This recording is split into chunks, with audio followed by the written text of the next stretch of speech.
It's 4:37 a.m. and Diane is sitting at her kitchen table, laptop open, calculator beside her. She's run the numbers 3 times now, and every time, the same answer. Her monthly tariff bill just hit $11,400, up from $3,800 in early 2024. That's 3 times the cost. Same products, same products, same products, same plotter, same business. She's not alone. And if you're importing anything right now, anything at all, you're probably doing this same math. Let's talk about what's actually working. Here's the signal that matters. The businesses adapting fastest aren't abandoning China entirely. They're doing something smarter. It's called China Plus One. And businesses using this strategy, they're cutting their total landed costs by 15 to 30%. Not over years. Right now. Let me show you how. But first, let's understand just how dramatic this shift has been. Because the numbers, they're not what most people think. In early 2024, the average small business importer paid about $3,800 a month in tariff costs. That was manageable. It was a line item, not a crisis. Today, that same average is $11,400. And for some categories, electronics, certain textiles, specialty goods, it's far higher. According to the National Small Business Association's February 2026 survey, that's roughly triple the tariff burden from just 2 years ago. Triple. And 61% of small businesses now report that 2026 tariffs have had a negative impact on their operations. 61%. Now, here's what makes this particularly painful for small businesses. Unlike the big players, the Walmarts and Amazons, we don't have armies of supply chain analysts. We can't absorb an extra $8,000 a month. We can negotiate special deals with customs brokers. We can't wait 3 years for the policy to change. According to Gray Group International's tariff analysis, among businesses importing directly from China, 43% say tariff costs now exceed 10% of their total cost of goods. 10% of your cups, just in tariffs alone. That's before shipping, before customs fees, before you've paid a single employee or turned on the lights. And here's the cash flow problem. 38% of small businesses report that tariff payments have created cash flow problems. That's according to the same NSPS survey. Cash flow problems for a small business aren't just inconvenient, they're existential. You miss one payroll, one supplier payment, and the dominoes start falling.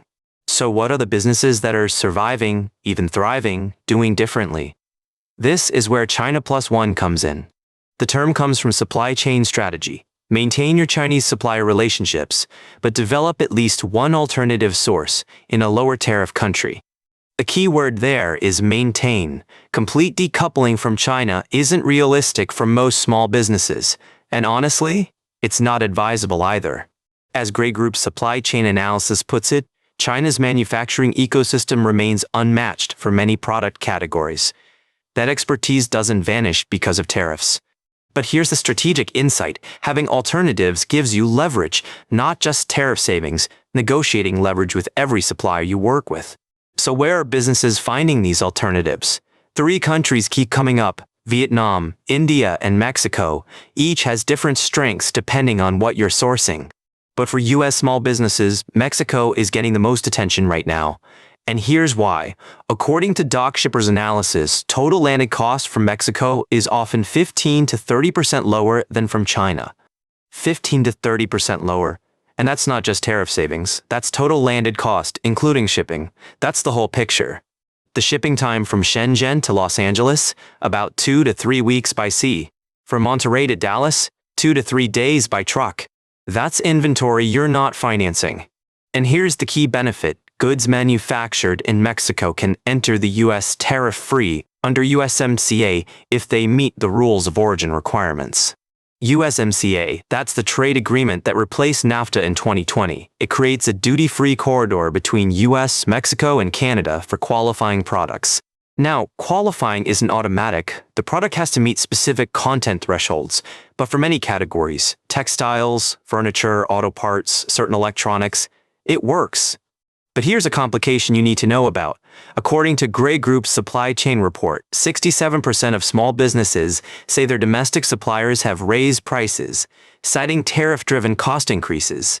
So even if you don't import directly, you're probably still paying tariff costs through your suppliers.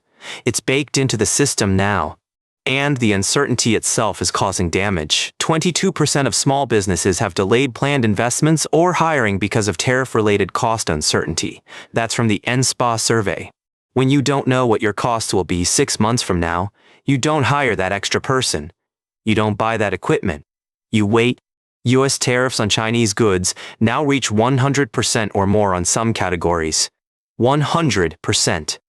That's a doubling of your product cost before it even leaves the port. So let's get practical. If you're watching this and thinking, okay, I need to do something, here's where to start. And I want to be clear, every situation is different.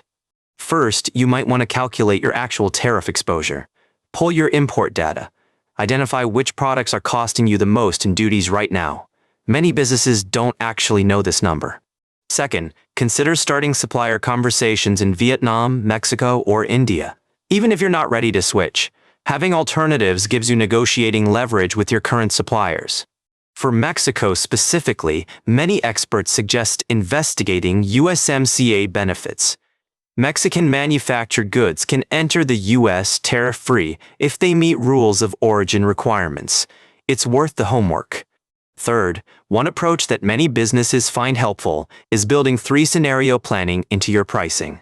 Model what happens if tariffs stay flat, increase 25%, or decrease 25%. There's a quote from Gray Group's Supply Chain Resilience Report that I keep coming back to. A business that identifies a supply chain problem 8 weeks out has choices. A business that discovers it the week before, almost none. That's the mindset shift. This isn't about reacting to today's tariff bill. It's about building resilience for whatever comes next. And something always comes next. And right now, the businesses that are finding their footing share something in common. They're not trying to solve this alone. One approach that's gaining traction, joining a buying group or sourcing consortium. Smaller businesses pooling purchasing power to access better supplier terms and shared logistics. You know, running a small business has always meant wearing every hat, solving every problem yourself. But supply chain complexity at this level? Sometimes the smartest move is finding allies. Here's something else the data suggests. Industries seeing significant reshoring right now include steel and metals fabrication, plastics, packaging, food and beverage processing, and certain consumer goods. So, if you're in one of those categories, the opportunity might be closer than you think. There are domestic suppliers emerging specifically to serve small businesses moving away from full China dependence. And speaking of geopolitical risk, this isn't just about tariffs anymore. The Iran situation, rising oil prices, there's a lot of pressure on shipping costs that doesn't show up in the tariff conversation. According to Fortune's March 2026 reporting, the combination of tariffs and rising oil prices is pushing many small businesses to the brink. It's a double pressure that big companies can absorb and small ones often can't. So, when you're evaluating your supply chain options, shipping costs matter as much as tariff rates. A 15% tariff savings means nothing if your freight costs doubled. This is why Mexico keeps coming up. 2 to 3 days by truck versus 2 to 3 weeks by ship. And you're not paying to cross the Pacific on an oil-fueled container ship. Here's something to consider. If you haven't run the numbers on Mexico in the last year, the math may have changed dramatically. Freight differentials, tariff escalations, USMCA benefits, it's worth a fresh look. And look, I know this is a lot. When you're trying to run a business, manage payroll, keep customers happy, adding become a trade policy expert to the list feels impossible. But here's what I keep telling people, you don't have to solve this all at once. Start with knowing your numbers. Start with one conversation with one alternative supplier. And honestly, if you found this useful, consider subscribing. We cover the signals that matter for small business owners every week. Practical stuff, not theory. Let me leave you with this. The tariff landscape has fundamentally shifted. This isn't a temporary disruption we can wait out. It's the new terrain. The businesses that thrive in this environment won't be the ones with the most resources. They'll be the ones who moved earliest, built redundancy, and made supply chain resilience part of the operating model. China Plus One isn't just a buzzword. Businesses implementing it are seeing 15 to 30% reductions in total landed costs. That's real money. That's the difference between surviving and scaling. 24 months ago, Diane, the one at that kitchen table at 4047 a.m., would have said nearshoring was for big companies. Not for her, not for an operation her size. Today, 40% of her inventory comes from a supplier in Monterey. Her tariff bill dropped from $11,000 to just under $5,000. She didn't get bigger, she got smarter. That's the signal this week. Tariffs are a fact of business life now. But with the right strategy, the right alternatives, you can turn a cost crisis into a competitive advantage. This is Small Business Signals. A quick reminder, this is not financial advice. Always consult with a qualified advisor before making significant decisions. I'm glad you're here. See you next week.